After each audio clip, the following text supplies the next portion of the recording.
जय जगन्नाथ सांग मैंने केमती अच्छा आपण मैंने आई होप आपण मैंने समस्त भले थे सांग मैंने जानते मो झी आज मत डिमांड कर मामा मो टे डिनर रे आलू कषा आउ पराठा बनईदेव मुझे कहली हाँ निश्चय बनईदबा एक्चुअली मुझे छोट बेलू सब डिनर हो लंच हो कि ब्रेकफास्ट हो पचारे कि मामा तोर कौन खायापी इच्छा होची से जोटा कुहे मु ट्राए करे बनवाई एमती नहीं कि खाଇବା मैटर को लेकिन सबुथिरे मुझे पचारे कि तोर पसंद कोटा ना पसंद कोटा कौन कोटा पिंधापी इच्छा होची कोटा पढ़िया इच्छा होची कुआडे जीवाई इच्छा होची जोटा कुहे मु ट्राए करे तार माने सब कथा फुलफिल करिया पई आमे ना जदि छोट छुआ को प्रायोरिटी दबा से देखिए धीरे धीरे बहुत बढ़िया हेबे माने सब कथा मानिबे आपणकर जिदखोर भी हेबेनी सो सेति पई मु ट्राए करे कि तार सब कथा माने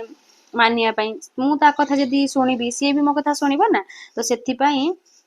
मु कौन करती आलू कषा बनई जेहेतु छोट छुआ बेस तो स्पाइसेस ऐड करहबनी तो से मु कौन करती आलू को भल भाव धोईकी फास्ट प्रेसर कुकर बॉयल करनी ये ना आम मैगी मसला देकी बनवा आलू कषाटा देखिए आपको बहुत बढ़िया टेस्टी लगे तो आपने ट्राए करूँ देखिए बढ़िया लगे तो मुझे पियाज नहीं आपन चाहिए भी प्याज रसुण ऐड करें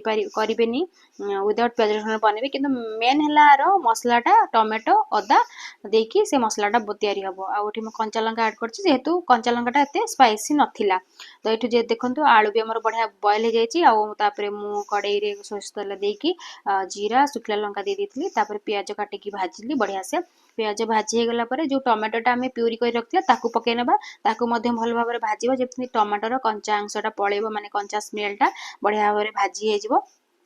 तापरे आम ऐड करवा हल्दी पाउडर मुझे हल्दी पाउडर नहीं 1 टीस्पून नहीं बेसी नहीं कलर तो एमती आसीज टिके लुण पकई नी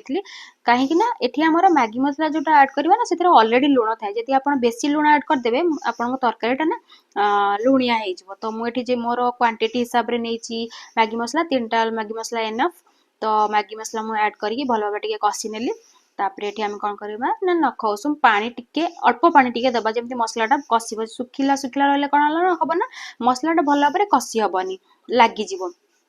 तो मुझे टिके पानी देकी भल भाव कषि नेली आम आलूटा ऐड करवा आलूटा जेहेतु आमर अलरेडी सीझी जाइए तो बेसी माने बॉयल बेसी सिझेबा दरकार भी नहीं अल्प समय कषिकी आम तापर पानी ऐड करवा मुझे कषा कषा करनी आलूटा